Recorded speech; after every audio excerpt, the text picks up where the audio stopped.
Hello everyone. तो आज की क्लास में अपन जो है आपका संहिता अध्ययन स्टार्ट करेंगे। मेरी वॉइस आई होप क्लियर आ रही होगी। ठीक है,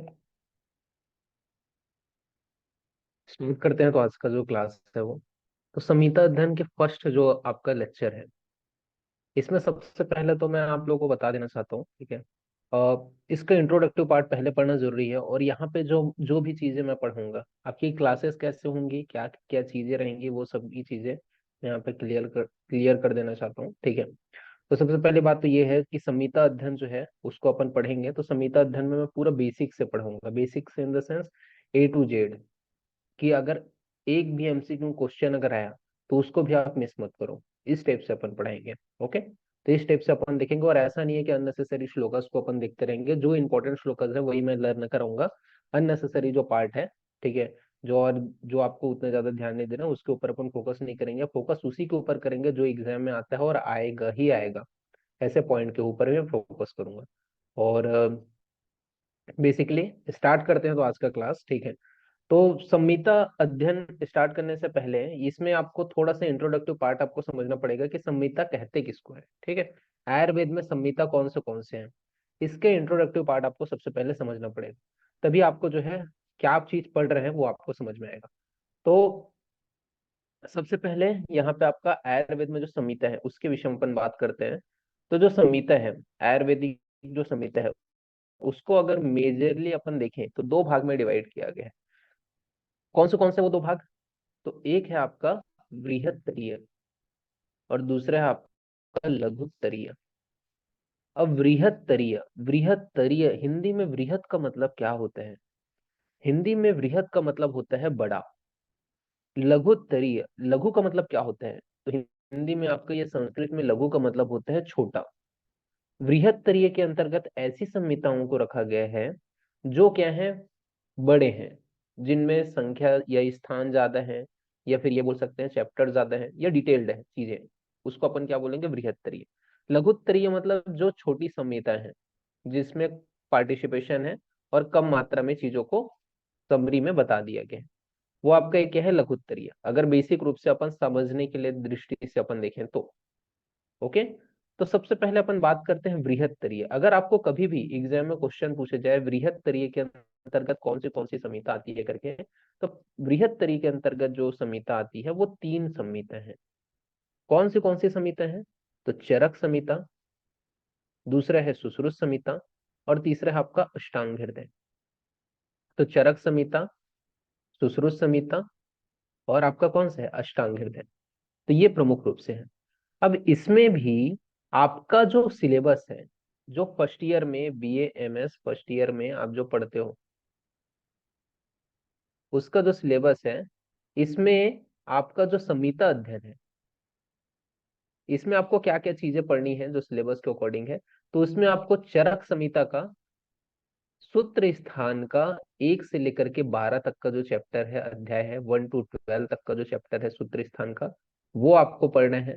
इसके अलावा अष्टांग हृदय का 1 to 15 तक का जो चैप्टर है वो आपको इसके अंतर्गत पढ़ना होगा। तो चरक संहिता में 1 to 12 चैप्टर और अष्टांग हृदय में 1 to 15 चैप्टर। बाकी जो संहिता है उसको आप सेकेंड ईयर में तथा फाइनल ईयर में पढ़ोगे। ओके, यहाँ पे अब ये तो आपको पता चल गया कि बृहत्तरी के अंतर्गत चरक संहिता, सुश्रुत संहिता, अष्टांग हृदय आते हैं। इसके अलावा लघुत्तरी के अंतर्गत माधव निदान आता है, जिसके अंतर्गत आप जब सेकंड ईयर पहुंच जाओगे तो रोग निदान पढ़ोगे। जबकि सारंगधर संहिता के अंतर्गत आपका क्या आता है, तो इस सारंगधर ने बहुत सारी चीजों के विषय में बताया है। ठीक है, इन्होंने नाड़ी विद्या की स्पेशली वर्णन किए हैं, जो आप फर्स्ट ईयर के अंतर्गत ही देखोगे फिजियोलॉजी में। इसके अलावा आपका भाव प्रकाश है, जिन्होंने द्रव्य गुण का वर्णन किया है, जो आपको प्रमुख रूप से सेकेंड ईयर में ही पढ़ने को मिलेगा। ओके, तो ये लघुत्तरीय है और बृहत्तरीय है। ये तो क्लियर हो गया कौन सा लघुत्तरीय है कौन सा बृहत्तरीय है। संहिता अध्ययन के अंतर्गत आपको फर्स्ट ईयर में जो पढ़ना है वो चीज भी आपको क्लियर हो गया होगा। अब यहाँ पे सबसे पहले बात आता है आपका अष्टांग हृदय। अपन स्टार्ट करेंगे अष्टांग हृदय से। तो अष्टांग हृदय अपन स्टार्ट करेंगे तो इसके पहले अष्टांग, अष्टांग में अष्ट का मतलब क्या होता है, या अष्टांग का परिचय पहले अपन देख लेते हैं। किसको बोलते हैं अष्टांग? तो अष्टांग किसको बोला जाता है, इसका परिचय अपन सबसे पहले देख लेते हैं। तो अष्टांग के परिचय से अपन स्टार्ट करते हैं। तो यहाँ पे अष्टांग का परिचय बताया गया। अष्टांग किसको बोला जाता है?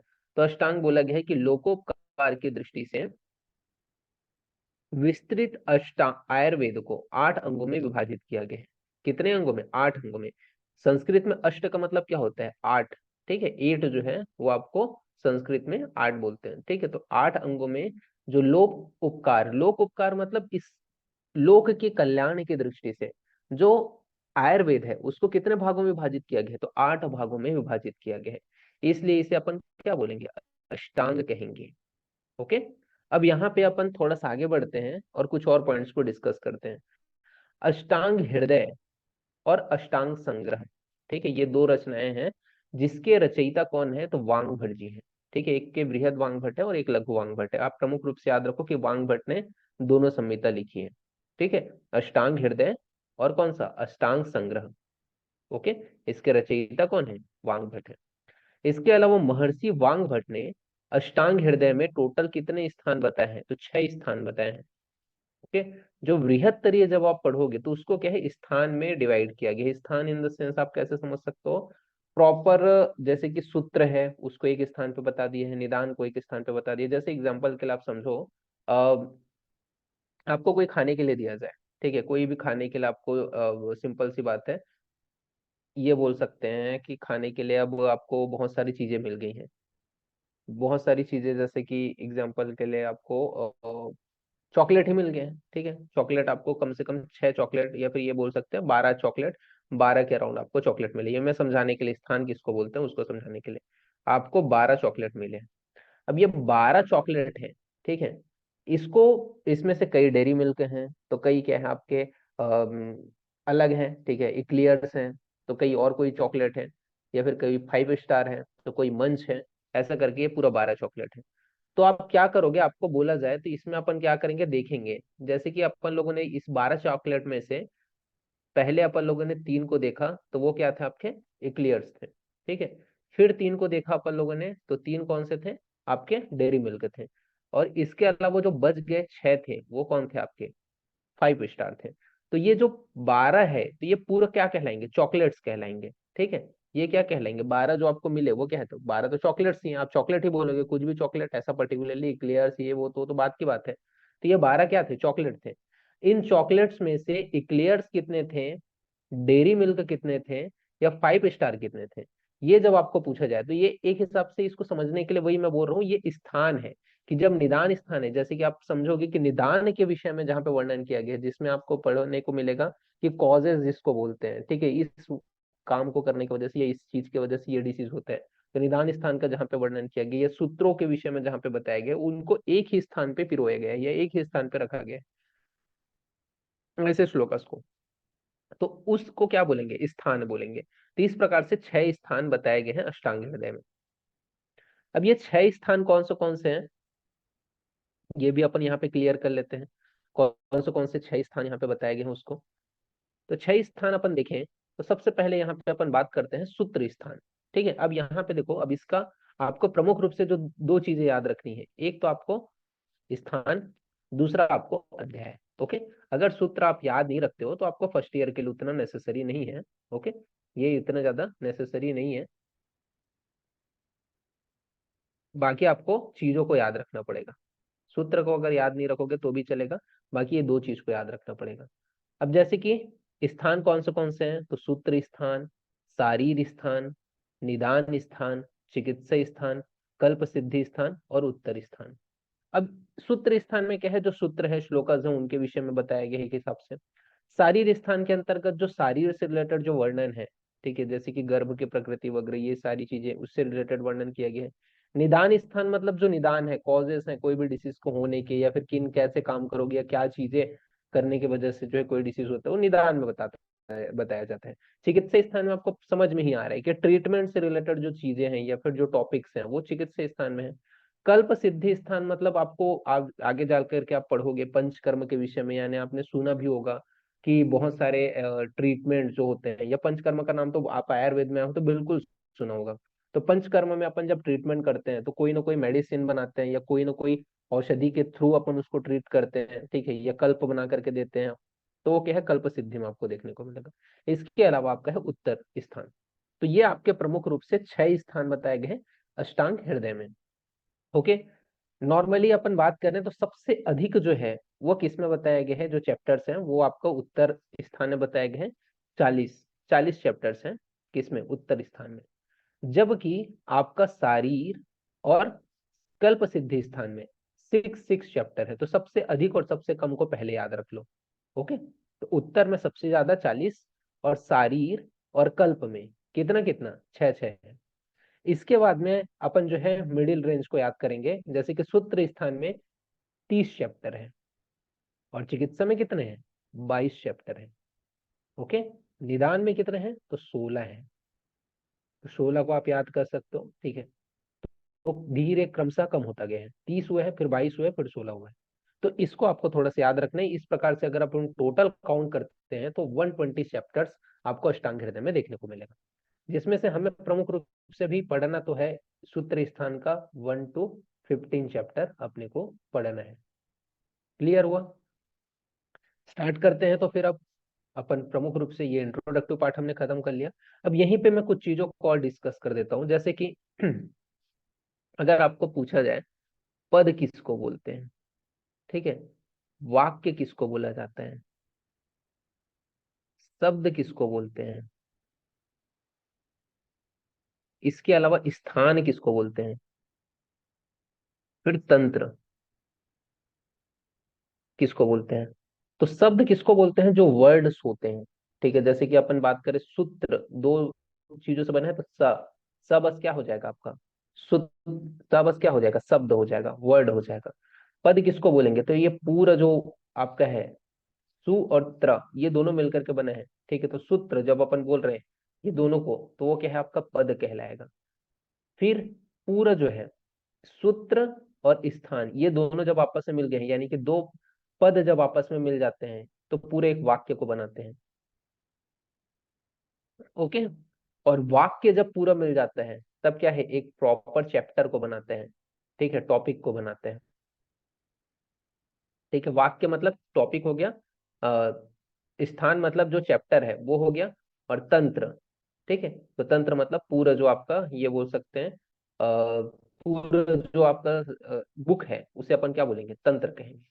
ओके। तो ये चीज को भी थोड़ा सा क्लेरिफाई रखना कि वाक्य किसको बोल रहे हैं, शब्द किसको बोल रहे हैं, स्थान किसको बोल रहे हैं। अगेन रिपीट कर देता हूँ, वाक्य शब्द वर्ड को बोलते हैं, पद किसको बोलते हैं, दो शब्द के मेल को पद बोलते हैं। इसके अलावा वाक्य किसको बोलते हैं, तो दो जो पद है उसके मेल को, या दो से अधिक पदों के मेल को वाक्य को कहते हैं। और स्थान किसको बोलते हैं, तो जिसमें वाक्य पूर्ण रूप से समाहित होते हैं। ठीक है, उस पूरे जो चीज है, ठीक है, उसको क्या बोलेंगे, स्थान, यानी कि अध्याय बोलेंगे, चैप्टर बोलेंगे। और जब बहुत सारे चैप्टर्स मिल जाते हैं तो क्या है, बुक का निर्माण करते हैं, तंत्र का निर्माण करते हैं। तो ये चीज को भी थोड़ा याद रखना। नाउ अब मेन चीज के ऊपर अपन आते हैं, जो आपका अध्याय है उसके ऊपर। तो अष्टांग हृदय के अंतर्गत जो है ये एनसीआईएसएम सिलेबस में ये 1 to 15 जो चैप्टर अपन पढ़ेंगे, इसमें से कितने नंबर का क्वेश्चन आपका आने वाला है, 50 नंबर का क्वेश्चन आपका आने वाला है। ओके। अब यहाँ पे सबसे पहला जो चीज है, 50 नंबर का जो क्वेश्चन है वो आपको यहाँ पे देखने को मिलेगा। ओके। अब इसमें सबसे पहला जो अध्याय है, प्रथम जो अध्याय है, उसके विषय में अपन बात करते हैं। तो प्रथम अध्याय का नाम क्या है, तो प्रथम अध्याय का जो नाम है वो है आपका आयुष्कामी अध्याय। पूछा कभी जा सकता है, अगर नहीं पूछा गया है, या फिर कभी कभार वाइवा में भी पूछ देते हैं कि फर्स्ट चैप्टर का तो नाम आपको याद होना चाहिए। तो सूत्र स्थान के प्रथम जो चैप्टर है अष्टांग हृदय का, उसका नाम क्या है, तो आयुष्कामी अध्याय। अब इस अध्याय के अंतर्गत 3 चीजों के विषय में बताया गया है। तो इस अध्याय में प्रमुख रूप से जो वर्णन किया गया है वो किसके बारे में है, तो इस अध्याय में स्वस्थ कैसे रहना है और सुखी जीवन कैसे जीना है, इन दो चीजों के बारे में प्रमुख रूप से वर्णन किया गया कि स्वस्थ कैसे रहना है और सुखी जीवन कैसे जीना है। नाउ स्टार्ट करते हैं अब ये जो चैप्टर है उसको। तो इसमें सबसे पहले आप आ जाओ सेकंड नंबर का कोटेशन, जो इंपॉर्टेंट कोटेशन है वही मैं यहाँ पे बताऊंगा। ओके। कोटेशन को पढ़ने का टेक्निक भी बताऊंगा। बहुत सारे बच्चे फर्स्ट ईयर में आ जाते तो उनको कोटेशन को कैसे करके पढ़ना है, कैसे करके उनको लर्न करना है, ये भी नहीं आता, तो वो भी चीज मैं यहाँ पे बताता हूँ। जैसे कि कभी भी लंबा कोटेशन होता है तो यहाँ पे सबसे पहले बात, श्लोकस को आप तोड़ने का टेक्निक समझो, ठीक है। जब आप श्लोकस को तोड़ तोड़ करके याद करोगे तो आपको याद आएगा। जैसे कि यहाँ पे आयु कामाय मानेन धर्म अर्थ सुख साधनम आयुर्वेदा उपदेशा विधे परमादरा। अब इसको मैं तोड़ के दिखाता हूँ कैसे करके अपन तोड़ेंगे। तो सबसे पहले तो आपको आयु हो गया, फिर कामाय मानेन, ठीक है, कमाए मानेन, फिर इसके अंदर धर्म अर्थ सुख साधनम, इस प्रकार से ये टूटेगा।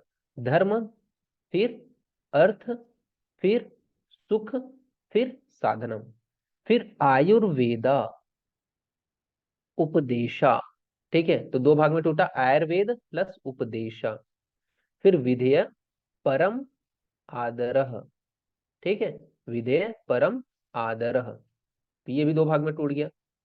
इस प्रकार से आपको तोड़ तोड़ के करके जो है श्लोकास को पहले तोड़ तोड़ के पढ़ना शुरू करो, ठीक है। फर्स्ट ईयर में आया हो, कोई दिक्कत वाली बात नहीं है, थोड़ा बहुत डिफिकल्टी होती है, श्लोक लर्न नहीं होंगे, थोड़ा बहुत दिक्कत आएगा, पर कोई दिक्कत नहीं है। जब आप चीजों को डील करना सीख जाओगे, जब आप चीजों को पढ़ना सीख जाओगे, तो आपको चीजें आसानी से लर्न होना भी आ जाएगी।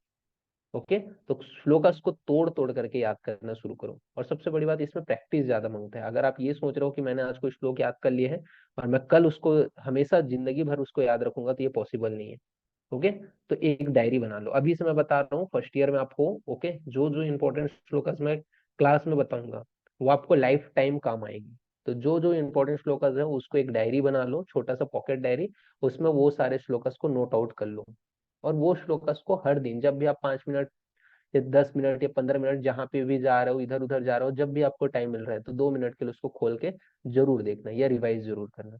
तभी आपको श्लोकस याद रहेंगे। अदरवाइज अगर आपने आज पढ़ा है, फिर आप बोलोगे कि एग्जाम के दिन में या फिर आपको एक हफ्ता बाद में फिर मैं पूछूंगा, तो श्लोकस याद नहीं होने वाले हैं। तो श्लोकस को याद करने का बेस्ट मेथड यही है कि आप रेगुलरली उसको याद करने के लिए आप एक पॉकेट डायरी बना लो। जो जो इंपॉर्टेंट श्लोकस, मैं सारे श्लोकस नहीं बता रहा हूँ, यहाँ पे नोट्स के थ्रू मैं पढ़ा रहा हूँ, ठीक है। तो नोट्स में जो श्लोकास मेंशन किया रहूंगा वही बताऊंगा। तो वो चीज को आपको याद करना है। टॉपिक के ऊपर आते हैं अगेन अपन। तो आयु कमाए माने धर्मार्थ सुख साधन आयुर्वेद उपदेश विधेय परमादर। तो आयुर्वेद, ठीक है, देखो अब इसको कैसे समझना है। तो आयु की कामना करने वाले, ठीक है, तो आयु की कामना करते हैं जो आयु अच्छी लंबी उम्र जीने की कामना करते हैं। इसके अलावा लंबी उम्र के साथ में क्या क्या चीज चाहिए। सिंपल सी बात है, धर्म चाहिए, अर्थ चाहिए, सुख ये भी प्राप्त हो, ये सभी साधन उसको प्राप्त हो, ये भी चाहते हैं। तो उसको क्या करना चाहिए, आयुर्वेद के जो उपदेश बताए गए हैं उसका विधि पूर्वक परम आदर पूर्वक उसका पालन करना चाहिए, ये यहाँ पे बोला गया है। तो जो अच्छे आयु की कामना करना चाहते हैं, धर्म अर्थ सुख साधन इनको प्राप्त करना चाहते हैं, तब उसको क्या है, आयुर्वेद के जो उपदेश बताए गए हैं उसको विधि पूर्वक परम आदर पूर्वक उसका पालन करना चाहिए। ये यहाँ पे आपका बताया गया है। तो ये प्रथम श्लोक में यहाँ पे आपका वर्णन किया गया है। तो ये चीज क्लियर हुआ, ओके, याद हो गया। तो ये चीज को याद रखना है, ओके। तो ये श्लोक भी नेसेसरी है, इंपॉर्टेंट श्लोक है, तो इसको याद रखना कि जो आयु की कामना करते हैं, धर्म अर्थ सुख की प्राप्ति करना चाहते हैं, उसको आयुर्वेद के उपदेश को पालन करना चाहिए। अब यहाँ पे ये आयुर्वेद का जो उपदेश बोला गया है वो क्या है भाई। उद्देश्य मतलब क्या समझते हो, उद्देश्य का मतलब होता है एम, ठीक है। जो एम है, आयुर्वेद का एम क्या है। तो आयुर्वेद का एम से रिलेटेड भी यहाँ पे आपको जो श्लोक है वो आपको लर्न करना है। क्या है आयुर्वेद का जो एम है। आयुर्वेद का जो एम है वो है आपका स्वास्थ्य से स्वास्थ्य रक्षणम आतुरस्य विकार प्रशमनम च। ये 2 लाइन का श्लोक है, टिप ऑफ टंग रहना चाहिए, ठीक है, हर किसी बच्चे को। ऐसे वैसे याद तो हो गया होगा बट फिर भी, स्वास्थ्य से स्वास्थ्य रक्षण, इसका मतलब क्या समझ रहे हो। तो जो स्वस्थ व्यक्ति है, उसकी स्वास्थ्य की रक्षा करना, यानी कि जो स्वस्थ व्यक्ति है, उसकी इम्यूनिटी को इतना अच्छे से बढ़ा देना कि उसको कभी डिसीज ना हो, ठीक है, ये पहला उद्देश्य है। दूसरा उद्देश्य क्या है, आतुर से विकार प्रशमनम च, यानी कि जो आतुर है या रोगी है उसके विकारों को दूर करना। ये दो जो है प्रमुख रूप से किसका उद्देश्य है, आयुर्वेद का उपदेश है कि स्वस्थ व्यक्ति की स्वास्थ्य की रक्षा करना तथा आतुर है उसके विकारों को दूर करना। ये क्या है, आपका आयुर्वेद का उद्देश्य है। तो ये एकदम क्लियर कट आपको याद होना चाहिए कि जो डिसीज उत्पन्न हो गया उसको अपन नष्ट कर देंगे, दूर कर देंगे, और जो स्वस्थ व्यक्ति है उसको इतना अच्छा उसके इम्यूनिटी रहेगा कि उसको कभी भी डिसीज ना हो पाए। तो ये जो है प्रमुख रूप से आयुर्वेद के उपदेश्य में बताया गया है। फिर नेक्स्ट जो चीज है वो है इंपॉर्टेंट है, इसमें आप श्लोक याद नहीं रखोगे तो भी चलेगा, लेकिन ये आयुर्वेद अवतरण है। इसको मैं अभी आपको ऐसे लर्न कराऊंगा कि आपको याद हो जाएगा, कोड के साथ में मैं इसको आपको लर्न कराऊंगा। तो आयुर्वेद अवतरण आपको यहाँ पे अपन देखेंगे, ठीक है। तो आयुर्वेद अवतरण जो है वो आपका कैसे बताया गया है, तो यहाँ पे आयुर्वेद अवतरण है वो जो है आपको अष्टांग हृदय के अनुसार आपको देखना है। तो क्या बोला गया, एक बार मैं श्लोक पढ़ देता हूँ, श्लोक याद नहीं करोगे तो भी चलेगा। ब्रह्मा स्मृतो आयुषो वेद प्रजापति मजिद गृहम सो अश्विनो तय सहस्त्राक्षम सोर त्रिपुरादिकान मुनि ते अग्निवेश आदिकांते तू पृथक तंत्राणी ते निरे। ये यहाँ पे आपका श्लोक बोला गया है। इसका मतलब क्या होता है ये अपन यहाँ पे डिस्कस कर लेते हैं कि जो आयुर्वेद का जो ज्ञान है, आयुर्वेद अवतरण का मतलब क्या समझ रहे हो, जो आयुर्वेद का जो ज्ञान है वो इस पृथ्वी लोक में कैसे आया, उसके विषय में यहाँ पे इस श्लोक में बताया गया था। ओके, तो ये जो पृथ्वी लोक में कैसे आए, इसके पीछे आपको जो आयुर्वेद का जो ज्ञान है वो आपको दो प्रकार से आपको देखने को मिलेगा। एक तो आपको देवलोक में आयुर्वेद का प्रसार कैसे हुआ, आयुर्वेद के ज्ञान का, जो देवी देवताएं हैं, ठीक है, देवलोक में, और उसके बाद में देवलोक के पश्चात इस लोक में कैसे करके आए, ठीक है। तो ये चीज आपको बताया गया है। अब यहाँ पे इसको याद करने के लिए कोड याद रख लेना। क्या है वो कोड, उसके लिए याद रखना बढ़ाई। अब इससे क्या समझोगे, तो ब्रह्मा जी से जो ज्ञान है वो किसके पास गया, दक्ष प्रजापति के पास गया। तो ब्रह्मा जी से जो आयुर्वेद का ज्ञान किसके पास गया था, दक्ष प्रजापति। अब दक्ष प्रजापति जिन लोगों को पता नहीं होगा उन लोग को मैं ये रिकमेंड करूंगा कि जो महादेव का शो है वो आप जरूर देखना, ठीक है। दक्ष प्रजापति कौन थे, तो जो माता सती थे उनके पिताजी थे, ठीक है। ये ब्रह्मा जी के पुत्र भी थे, तो उनके पास जो है आयुर्वेद का ज्ञान गया, ठीक है। और दक्ष प्रजापति से क्या है, अश्विन कुमारों में, अश्विन कुमारों में, अश्विन कुमारों में आयुर्वेद का ज्ञान गया। और अश्विन कुमार से क्या है, आपका इंद्र के पास गया। तो इसको याद करने के लिए मैंने बोला बढ़ाई याद रख लेना। बढ़ाई से आपका बी से आपका ब्रह्मा हो जाएगा, डी से आपका दक्ष प्रजापति हो जाएगा, ए से आपका अश्विन कुमार हो जाएगा, आई से आपका इंद्र हो जाएगा। तो बढ़ाई तक आपका लगभग लगभग सभी में सिमिलर रहते हैं, ठीक है। तो बढ़ाई तक लगभग लगभग सभी में क्या है, सिमिलर रहते हैं जो आपका आयुर्वेद का ज्ञान है। तो ये देवलोक में जो आयुर्वेद का ज्ञान है तो वो प्रसारित हुआ। तो बढ़ाई से आपको याद हो गया होगा कि देवलोक में कैसे प्रसारित हुआ, ब्रह्मा जी से दक्ष प्रजापति के पास गया, दक्ष प्रजापति से अश्विन कुमार के पास गया, और अश्विन कुमार से देवराज इंद्र के पास गया।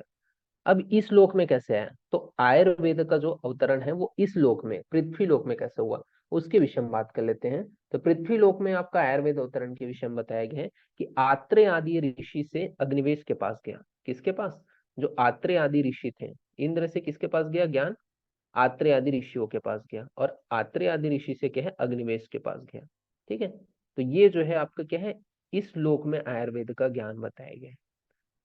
जब अपन चरक संहिता पढ़ेंगे तो उसमें अपन 6 जो शिष्य उसके नाम अपन देखेंगे, वो आपका अलग रहेगा, लेकिन यहाँ पे अपन अष्टांग हृदय देख रहे हैं। तो अष्टांग हृदय के अनुसार आत्रेय आदि ऋषि से अग्निवेश के पास गया, और उसके बाद में संपूर्ण जो विश्व है उसमें फैल गया आयुर्वेद का ज्ञान। तो ये जो है आयुर्वेद के अवतरण से रिलेटेड यहाँ पे बताया गया है। क्लियर हुआ, ठीक है। बढ़ाई करके ट्रिक याद रखना, फिर आत्रेय आदि ऋषि और अग्निवेश। तो बढ़ाई से आपका देवलोक में जो संचार हुआ वो आपको याद हो जाएगा, आत्रेय आदि ऋषि और अग्निवेश तो आप ऐसे याद कर सकते हो, दो लोगों का ही नाम याद करना है।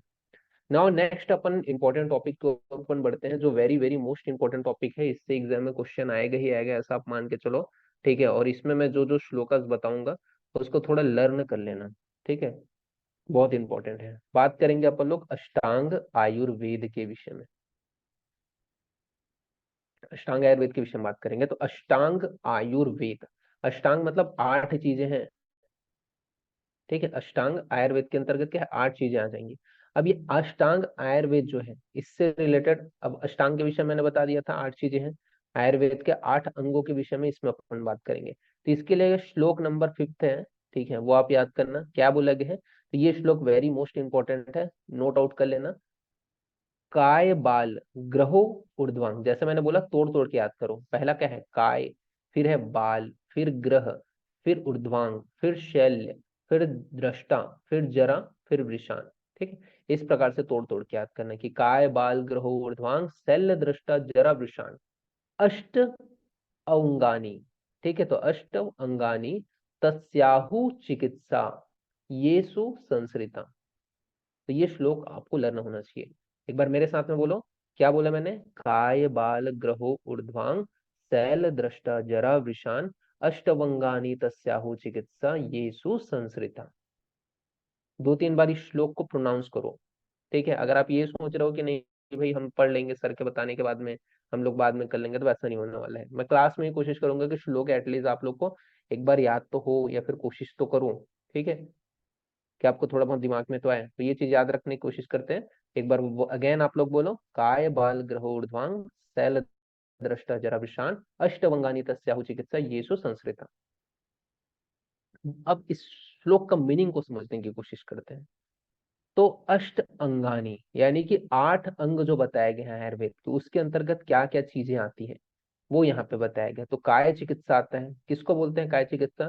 तो जो जर्नल मेडिसिन आप देते हैं, ठीक है, आयुर्वेद में जो जनरल मेडिसिन अपन देते हैं वो क्या है आपका काय चिकित्सा के अंतर्गत आते हैं। फिर आता है आपका बाल चिकित्सा। तो बाल चिकित्सा मतलब जो बच्चे हैं उनमें जो भी डिसीज हुए हैं उनकी जो चिकित्सा अपन करते हैं, पीडियाट्रिशियन जो चिकित्सा करता है, पीडियाट्रिक जो करते हैं, वो आपका क्या हो जाएगा, बाल चिकित्सा कहलाएगा। ओके, इसके बाद में आपका आता है गृह चिकित्सा। एक एक चीज को अपन यहाँ पे देख लेते हैं।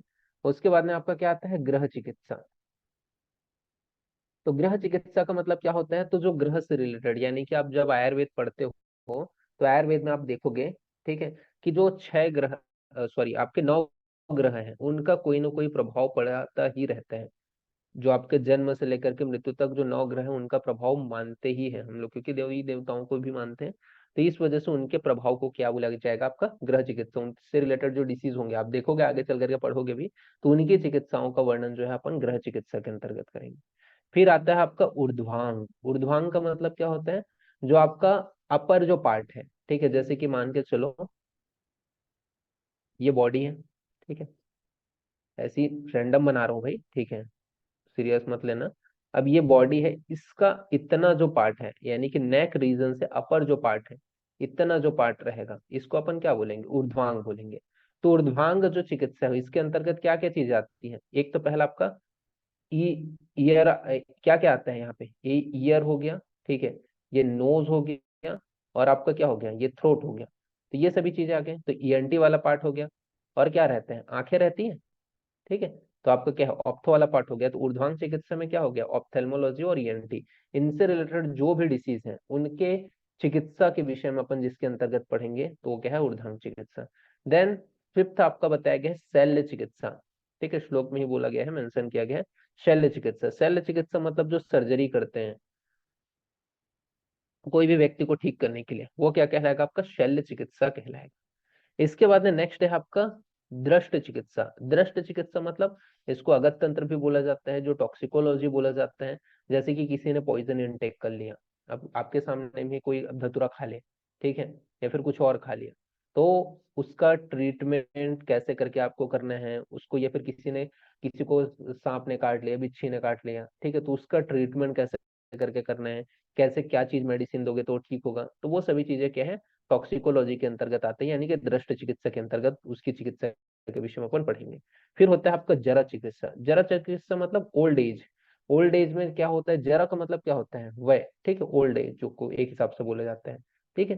तो क्या होता है, ओल्ड एज में आपका जो इम्यूनिटी सिस्टम होता है वो एक हिसाब से क्या हो जाता है, वीक पड़ जाता है। इस वजह से सबसे ज्यादा जो डिसीज होता है वो ओल्ड एज में होता है। इसी वजह से इसे रोग अवस्था भी बोले जाते हैं। तो इस अवस्था की चिकित्सा कैसे करना है, जैसे रसायन वगैरह औषधि है, वो आपको क्या है, शरीर में रोग को आने नहीं देते हैं। रसायन जैसे कि एग्जाम्पल, बहुत बहुत इजी एग्जाम्पल बता रहा हूँ, च्यवनप्राश। च्यवनप्राश खाते भी होगे, पता भी होगा, ठीक है। तो च्यवनप्राश खाते क्यों है, ताकि इम्यूनिटी बूस्ट हो, ठीक है।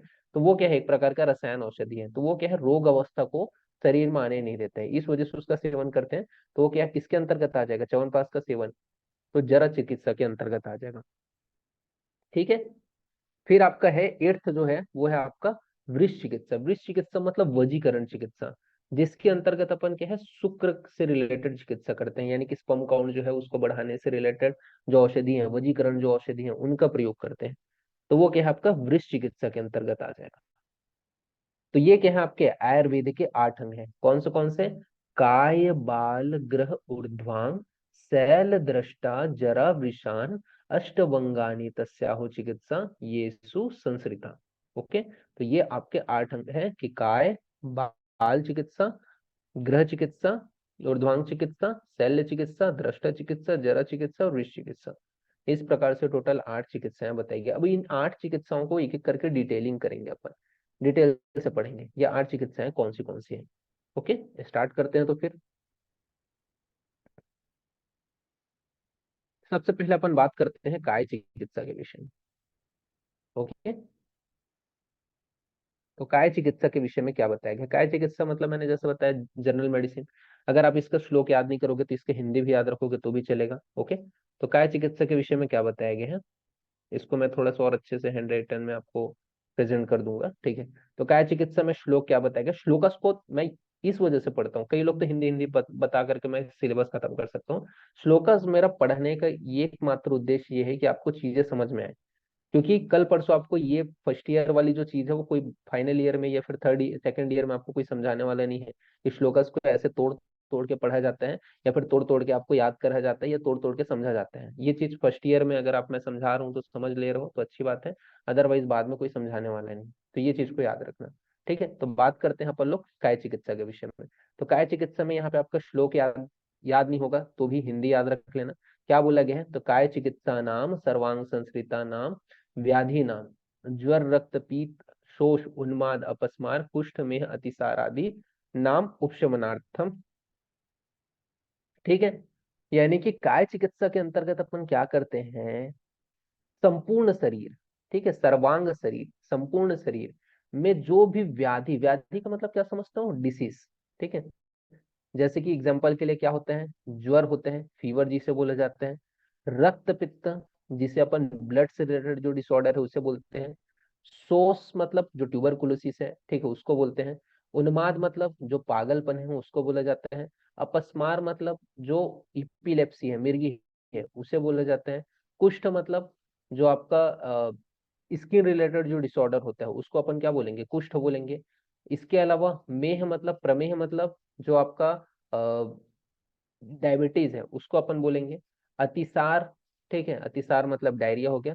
इन इसी प्रकार के जो डिसीज है उनके समन की चिकित्सा, यानी कि उनको नष्ट करने या उन डिसीज को ठीक करने की जो चिकित्सा है जिसके अंतर्गत अपन पढ़ेंगे वो क्या कहलाएगा, आपका काय चिकित्सा। अगेन ध्यान से समझो, जिनको समझ में नहीं आया अगेन मैं बता रहा हूँ। काय चिकित्सा किसको बोलेंगे, तो काय चिकित्सा किसको बोला जाता है, तो सर्वांग संसृता नाम व्याधि नाम। ठीक है, यानी कि काय चिकित्सा चिकित्सा विज्ञान की वह शाखा है जिसके अंतर्गत अपन संपूर्ण शरीर में होने वाले रोग, जैसे कि ज्वर यानी कि फीवर, रक्त पित्त मतलब ब्लड रिलेटेड डिसऑर्डर, सोस मतलब ट्यूबरकुलोसिस, उन्माद मतलब पागलपन, अपस्मार मतलब इपिलेप्सी मिर्गी जिसे बोला जाता है, कुष्ठ मतलब स्किन से रिलेटेड डिसऑर्डर, प्रमेह मतलब डायबिटीज, अतिसार मतलब डायरिया, इसी प्रकार के जो डिसीज है और इसी प्रकार के जो डिसीज है उनके समन के लिए, उनको ठीक करने के लिए जो चिकित्सा है अपन जिसके अंतर्गत पढ़ते हैं, दैट इज काय चिकित्सा। वह शाखा क्या कहलाएगी, काय चिकित्सा कहलाएगी। ओके, तो श्लोक अगर आपको पता है तो आप तोड़ तोड़ के लिख करके समझ सकते हो, अगर हिंदी भी याद करते हो जैसे मैंने बताया वैसे भी आपको याद करोगे तो भी चलेगा। ओके, तो काय चिकित्सा किसको बोलते हैं, इजी वे में समझ में आ गया किसको बोले हैं काय चिकित्सा।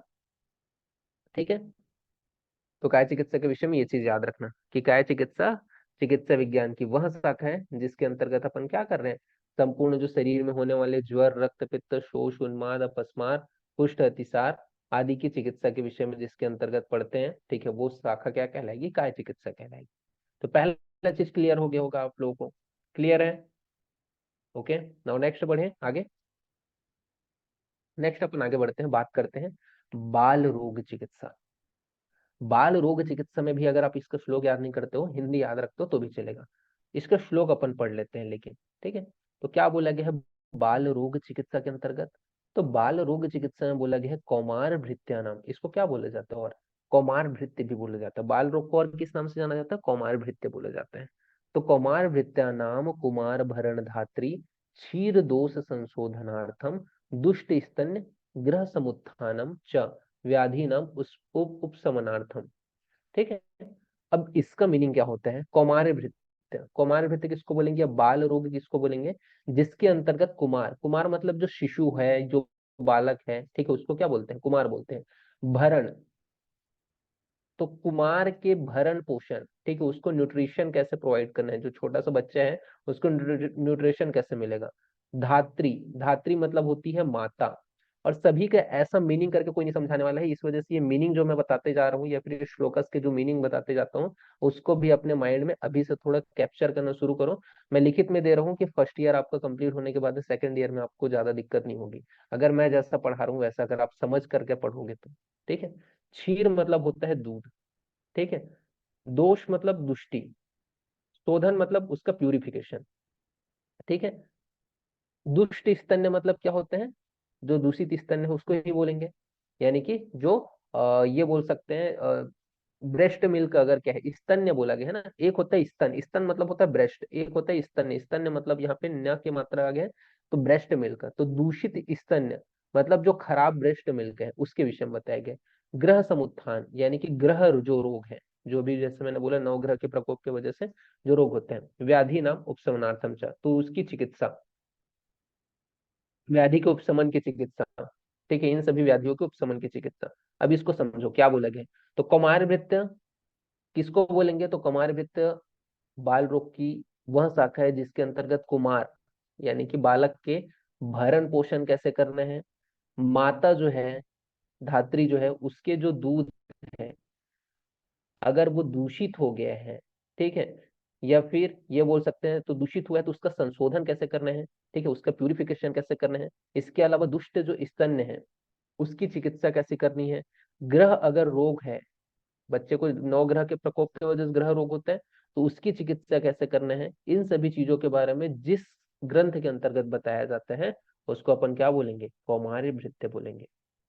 ओके, इसके हिंदी भी याद रख सकते हो, जैसे मैंने बोला वैसे अपने वर्डिंग में लिख सकते हो, कोई दिक्कत नहीं है कि जमा करके लिखना, जैसे मैं बोल रहा हूँ वैसे लिखोगे तो भी चलेगा। ठीक है, क्योंकि हम श्लोक के अकॉर्डिंग लिख रहे हैं, इसी वजह से रटना मत, समझ के लिखना, हमेशा याद रहेगा। तो कौमार्य भृत्य इसको बोलते हैं, तो कौमार्य भृत्य आयुर्वेद की वह शाखा जिसके अंतर्गत कुमार के भरण पोषण के विषय में, माता के दूषित स्तन्य का प्यूरिफिकेशन कैसे करना है, ठीक है, दुष्ट स्तन्य के विषय में, तथा ग्रह जो रोग हुए हैं बच्चे में उसकी चिकित्सा के विषय में जिस शाखा के अंतर्गत पढ़ते हैं उसको अपन क्या बोलेंगे, कौमार्य भृत्य या बाल रोग चिकित्सा कहेंगे। क्लियर हो गया होगा। ठीक है, किसी को डाउट है। ओके चलो ठीक है, नेक्स्ट आगे बढ़ते हैं हम। नेक्स्ट अपन आगे बढ़ते हैं, अब बात करते हैं ग्रह चिकित्सा के विषय। अब ग्रह चिकित्सा किसको बोलेंगे, तो ग्रह चिकित्सा किसको बोलेंगे, तो ग्रह जो नौ ग्रह है उसके प्रकोप के वजह से जो रोग उत्पन्न होंगे। अब ये नौ ग्रह के प्रकोप की वजह से कैसे रोग होंगे, जैसे कि देवता हो गए, पित्र हो गए, ठीक है, ये अगर प्रकोपित हो गए, हमारा जो आयुर्वेद है ये फिर आप देखोगे, ठीक है, ठीक है, तो ये चीज को मानता है कि देवता, पित्र, ठीक है, या फिर जो ग्रह है नौ ग्रह है, इनके प्रकोप के वजह से जो रोग होते हैं तो उसे अपन क्या बोलेंगे, ग्रह रोग बोलेंगे। या फिर आप क्या है, इसमें क्या है और चिकित्सा कैसे करते हैं इसमें, तो जो बलि है, उपहार है, पूजा है, इस प्रकार की जो चिकित्सा है जिसको अपन दैव उपाश्रय चिकित्सा कहते हैं, उस प्रकार की जो चिकित्सा है वो ग्रह चिकित्सा के अंतर्गत पड़ते हैं। अब एक बार थोड़ा सा एग्जांपल के थ्रू बता रहा हूँ मैं, जैसे कि देवता के प्रकोप की वजह से कई आप देखोगे, ठीक है, या कहते हैं ना कई लोग के पितृ का प्रकोप है, या ग्रह के प्रकोप की वजह से जब आप पंडित वगैरह के पास जाते हो तो कई बार ऐसा डिसीज वगैरह हो जाता है, डिसीज इन द सेंस कुछ अबनॉर्मलिटीज वगैरह आपको देखने को मिलेंगे, तो उनकी जो चिकित्सा है वो भी अपन कैसे करेंगे, तो उसी प्रकार से ही करेंगे कि उनको जो है देवता है, ठीक है, तो उसको प्रसन्न करने के लिए, पितृ है या ग्रह है उसको प्रसन्न करने के लिए बलि देंगे या उपहार देंगे या पूजा करेंगे उनकी। तो ये क्या है, इस प्रकार की जो चिकित्सा है वो ग्रह चिकित्सा के अंतर्गत करेंगे। और ये बलि उपहार जो होता है वो दैव अपाश्रय चिकित्सा है, क्योंकि देवता को प्रसन्न करने के लिए कर रहे हैं ना, इस वजह से इसे क्या बोलेंगे, दैव अपाश्रय चिकित्सा बोलेंगे। ठीक है, तो ये चीज को आपको याद रखना है। ठीक है, इसमें ज्यादा कुछ अपने को घुसना नहीं है, ये श्लोक के ऊपर नहीं जाना है। क्लियर हुआ। नाउ नेक्स्ट अपन आगे बढ़ते हैं। अब बात करते हैं ऊर्ध्वांग चिकित्सा के विषय में। तो ऊर्ध्वांग चिकित्सा किसे बोला जाता है, तो ऊर्ध्वांग चिकित्सा का मतलब नाम से ही समझ में आ रहा होगा, जैसे मैंने बताया शलाक्य तंत्र जिसे अपन बोलते हैं, ठीक है, ऊर्ध्वांग चिकित्सा को ही क्या बोलते हैं, शलाक्य तंत्र, ईएनटी ऑर्थो। इसके विषय में श्लोक बताया गया है, शलाक्या नाम ऊर्ध्व जत्रुगता नाम रोगा नाम त्रवण नयन वदन घ्राणादि संसृता नाम व्याधि नाम उपशमनार्थम च। तो इसका मतलब तो आपको समझ में ही आ गया होगा, व्याधि नाम उपशमनार्थम, यानी कि व्याधियों को समन करने की, ठीक करने की जो क्रिया है वो अपन कर रहे हैं। तो शलाक्य नाम, शलाक्य तंत्र क्या होता है? तो शलाक्य तंत्र आयुर्वेद की वह शाखा है जिसके अंतर्गत ऊर्ध्व जत्रुगत अंग, ऊर्ध्व जत्रुगत अंग में जो रोग उत्पन्न हो गए हैं, जैसे कि ऊर्ध्व जत्रुगत अंग में क्या आता है? श्रवण, श्रवण मतलब सुनते किससे हो? कान से, ठीक है। नयन, नयन मतलब नेत्र। वदन, वदन मतलब बोलते किससे हो? मुख से। घ्राण मतलब श्वास किससे लेते हो? नासा से। तो इनमें संश्रित जो रोग हैं उनकी चिकित्सा के विषय में जिस शाखा के अंतर्गत अपन पढ़ते हैं, दैट इज कॉल्ड शलाक्य तंत्र या ऊर्ध्वांग चिकित्सा, ठीक है। उसी को ही क्या बोलेंगे? ऊर्ध्वांग चिकित्सा। तो जिसके अंतर्गत ऊर्ध्व जत्रुगत जो रोग हैं, जो आपके नाक कान गला, ठीक है, इनके रोग हैं, इनकी समन के लिए जो चिकित्सा प्रयोग की जाती है उसके विषय में जिसके अंतर्गत जिस शाखा के अंतर्गत पढ़ते हैं, दैट इज कॉल्ड ऊर्ध्वांग चिकित्सा। क्लियर हुआ? तो ये शलाक्य तंत्र के विषय में बताया गया है। नाउ नेक्स्ट वन की ओर अपन आगे बढ़ते हैं। नेक्स्ट आपका बताया गया है शल्य चिकित्सा। शल्य चिकित्सा, इसको क्या बोलेंगे? सर्जरी बोलेंगे। अब ये सभी का ना डेफिनेशन अगर आप अभी से याद करोगे ना, अब देखो ये मैं श्लोकस क्यों बोल रहा हूँ, ये भी एक रीजन है। जब आप सेकंड ईयर में पहुंच जाओगे, ठीक है, तो कुछ का याद करोगे। फाइनल ईयर में तो ये सभी के डेफिनेशन आपको टिप ऑफ टंग रहना चाहिए, ठीक है। फाइनल ईयर में आप मेहनत करोगे ना, तो ये सबके आपके लगा ही है, मतलब सब सब्जेक्ट ही है ना, तो सब्जेक्ट का डेफिनेशन ही आपको पहले पूछा जाता है। तो डेफिनेशन तो हर चीज के याद रहना जरूरी है।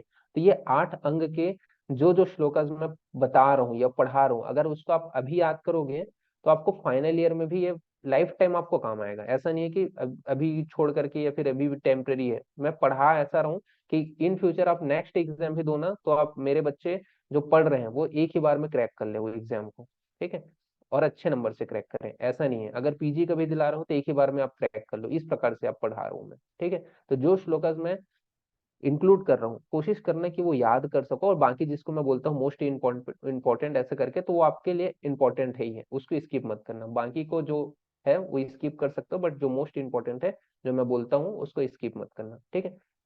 नाउ नेक्स्ट टॉपिक को और अपन आते हैं। तो यहाँ पे अपन शलाक्य शल्य तंत्र की परिभाषा या सर्जरी के विषय में बात कर रहे थे। तो इसमें क्या बताया गया है? तत्र शल्या नाम विविध तृण काष्ठा पाषाण पाशु लौह लोहाष्ट अस्थि बाल नख पूय स्त्राव दुष्ट व्रण अंतर्गर्भ शल्य उद्धरणार्थम यंत्र शस्त्र क्षारग्नि प्राणिधान व्रण विनिश्चयार्थम च, ठीक है, नीचे में वही लिखा हुआ है।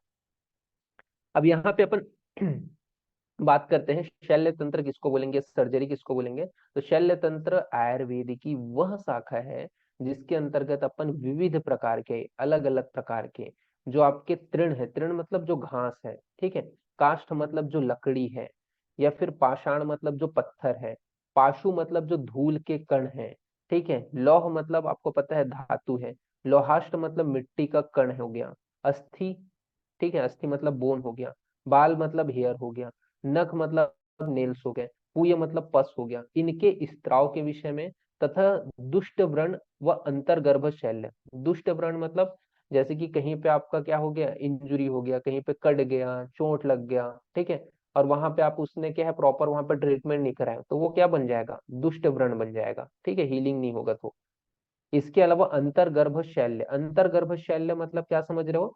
तो गर्भ के अंदर भी शैल्य होता है। अब जैसे कि एग्जाम्पल के लिए, अब क्या हुआ एग्जाम्पल के लिए मैं बता रहा हूँ, ठीक है। प्रेगनेंसी के टाइम में क्या होता है, जो माता होती है, जो मदर होती है, वो बेबी को केयर करती है। जब आप फ्यूचर में पढ़ोगे, ठीक है, गायनी ऑप्स, या फिर जब आप जो ये बोल सकते हैं डिलीवरी का प्रोसेस पढ़ोगे, तो क्या होना चाहिए? जो प्लेजेंटा है, ठीक है, जो प्लेजेंटा है और जो बेबी है, दोनों को क्या है, बाहर निकल जाना चाहिए, ठीक है, ये दोनों आपस में कनेक्टेड रहते हैं, तो दोनों को बाहर निकल जाना चाहिए। लेकिन क्या होता है, कई बार ऐसा केसेस होता है कि जो प्लेजेंटा होता है वो बाहर नहीं निकलता, ठीक है, मदर के गर्भ में ही रहता है।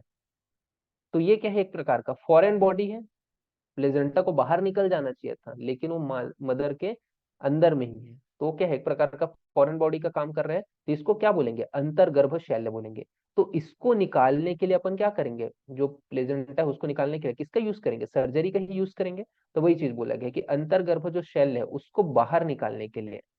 इसके अलावा यंत्र, शस्त्र, क्षार, अग्नि जो कर्म है उनको करने के लिए। तो यंत्र, शस्त्र और क्षार, अग्नि, ये जो कर्म है ये आप आगे चल करके पढ़ोगे, सर्जरी के अंतर्गत ही है। इनको करने के लिए जिस मतलब इन सभी चीजों को करने के लिए जिसके अंतर्गत अपन करते हैं उस शाखा को क्या बोलेंगे, अपन शैल्य तंत्र कहेंगे। तो शैल्य तंत्र उसको बोलते हैं जिसके अंतर्गत विभिन्न प्रकार के जो घास, पत्थर के कण, ठीक है, मिट्टी के कण, अस्थि, बाल, नख, ये अगर चले गए हैं, पूय स्त्राव हो रहे हैं, दुष्ट व्रण है, ये अंतर्गर्भ शैल्य है, तो इनको बाहर निकालने के लिए यंत्र, शस्त्र, क्षार, अग्नि, इनका कैसे करके प्रयोग करना है, इनके विषय में अपन पढ़ते हैं। तो ये क्या कहलाएगा, यह जो शाखा है वो आपका शल्य तंत्र अर्थात सर्जरी कहलाएगा। क्लियर हुआ। नाउ नेक्स्ट अपन आगे बढ़ते हैं फिर। अब नेक्स्ट बढ़ते हैं, बात करते हैं दृष्ट चिकित्सा। तो दृष्ट चिकित्सा किसको बोलेंगे, तो दृष्ट चिकित्सा में ये श्लोक आपको याद रखना है।